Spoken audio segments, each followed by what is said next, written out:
Bismillahirrahmanirrahim. Assalamualaikum warahmatullahi wabarakatuh.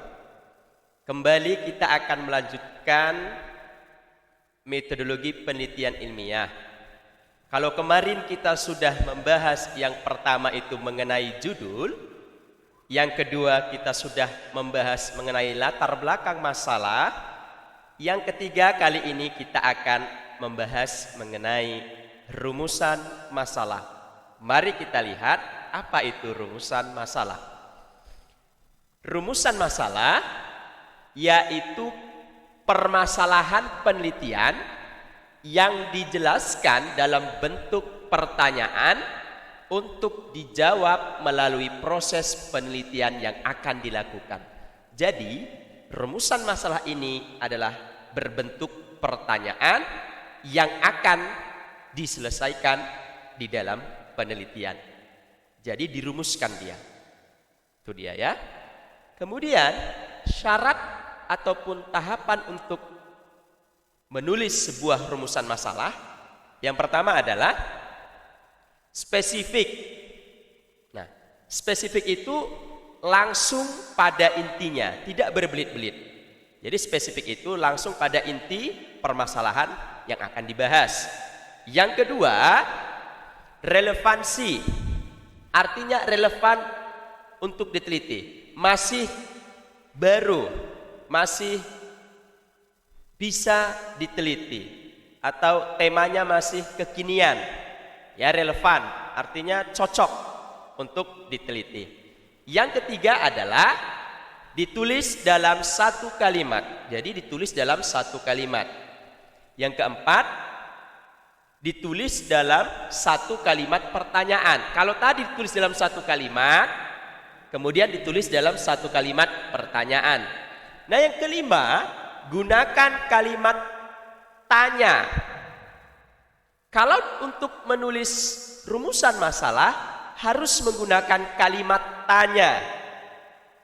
Ya, gunakan kalimat apa atau gunakan kalimat bagaimana.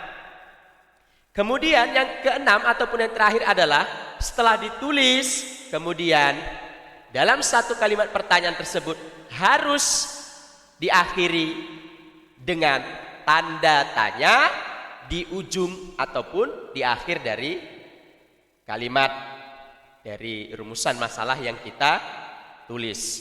Nah, itu dia ya. Contoh. Ini adalah contoh dari sebuah rumusan masalah. Begini dia. Bagaimana peranan pemerintah desa dalam meningkatkan kesehatan pada masyarakat nelayan Pantai Cermin? Kita lihat dari rumusan masalah ini ada tidak 6 indikator dari rumusan masalah. Pertama, spesifik, langsung pada intinya. Jadi ini tidak berbelit-belit. Intinya apa? Intinya adalah meningkatkan kesehatan masyarakat nelayan yang ada di Pantai Cermin. Yang kedua, relevan untuk diteliti. Iya, ini relevan untuk diteliti. Kenapa? Karena masih bisa diteliti. Ada desanya, ada masyarakatnya. Itu masih relevan untuk diteliti. Kemudian apalagi ditulis dalam satu kalimat. Iya juga. Ada dalam kalimat berbentuk pertanyaan. Iya.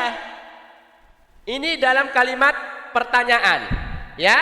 Dalam kalimat pertanyaan. Kemudian gunakan kalimat apa dan bagaimana. Jadi kalau nggak ada apa, ini bagaimana. Nah, bagaimana? Nah, ini dia. Jadi nampak rumusan masalahnya bagaimana kalimat pertanyaan. Kemudian diakhiri dengan tanda tanya. Jadi lengkaplah sudah dari sebuah rumusan masalah. Jadi sudah ada 3 tahapan yang kita lalui dalam Metopel. Pertama, judul. Kedua, latar belakang masalah. Dan yang ketiga, rumusan masalah.